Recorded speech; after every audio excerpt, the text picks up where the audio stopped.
Alors, quelques observations un peu en vrac à propos du tarot.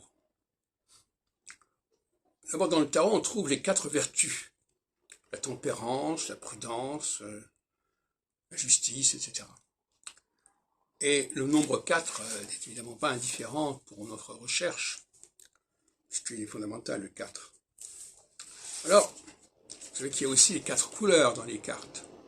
Et ça se retrouve aussi dans le tarot, les bâtons, les coupes, les épées, etc. Donc le tarot n'est pas étranger à cette question du 4, loin de là. Alors, nous avons là le battleur, qui est un peu une clé du tarot. D'abord, c'est la première carte du tarot.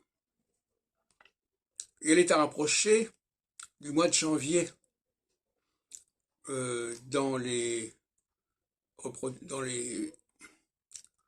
symbolisations qu'on trouve dans les livres d'heures.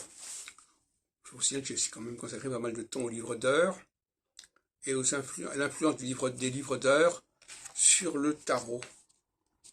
Je renvoie à ma publication de 2015, je crois, dans la revue française d'histoire du livre. Alors, sur la table du battleur, alors il faut renvoyer aussi à un autre moment, qui est le mois de février, je crois, qui correspond au signe du Verseau, où on voit les gens banqueter. Parce qu'au mois de février, on ne peut pas tellement sortir dehors, il fait froid, etc., enfin dans l'hémisphère nord. Et donc il y a un rapport entre la scène du banquet et le battleur.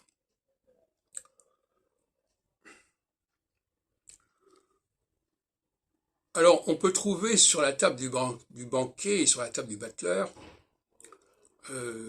des symboles qui renvoient à la division en 4 que j'ai évoquée tout à l'heure. Alors on a la coupe, les coupes, évidemment, c'est pour boire.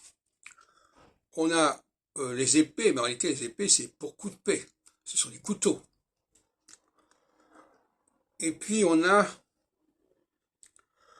les deniers. Alors les deniers, ça pourrait correspondre au dé. Parce qu'il a un cornet et il joue au dé. Il faut lancer les dés. Quant au bâton, il y a plusieurs théories qui se confrontent. D'un côté, le battleur, alors d'un côté ça peut être un instrument de musique, parce que même pendant les banquets, il y a des gens qui jouent de la flûte, et la flûte pourrait avoir abouti au bâton.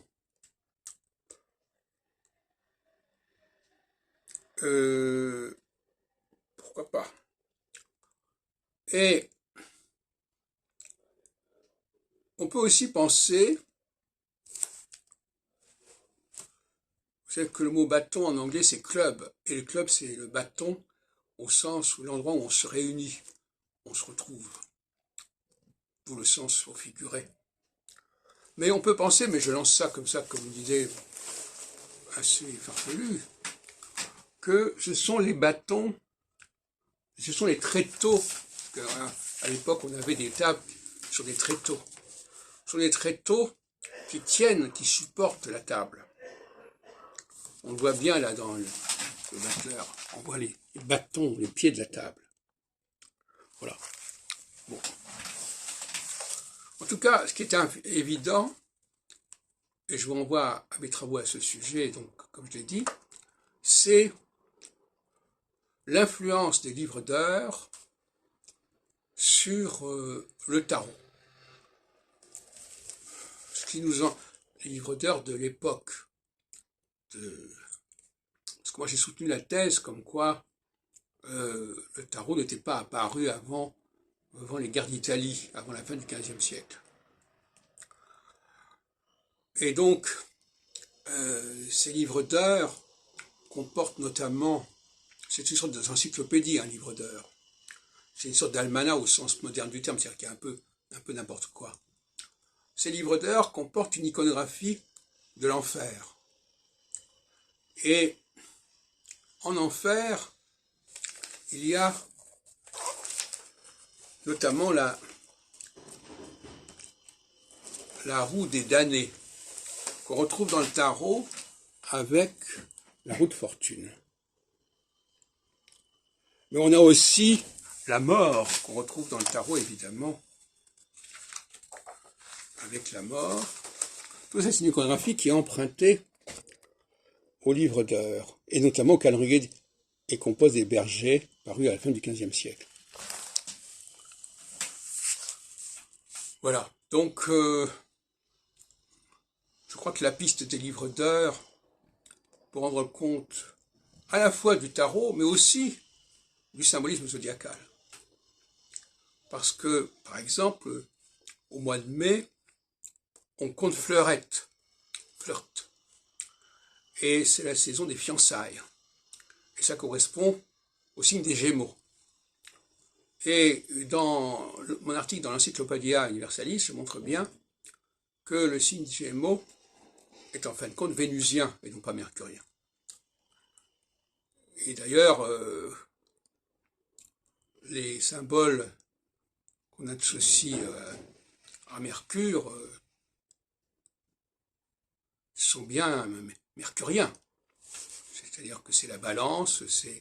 Voilà. Voilà.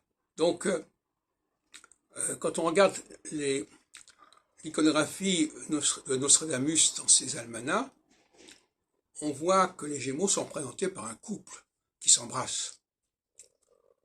Et par conséquent, à mon avis, c'est une valeur vénusienne. Qu'est-ce que ça veut dire? Ça veut dire qu'on a plaqué sur le symbolisme des mois une grille ptoléméenne des domiciles qui ne correspond pas à ce symbolisme.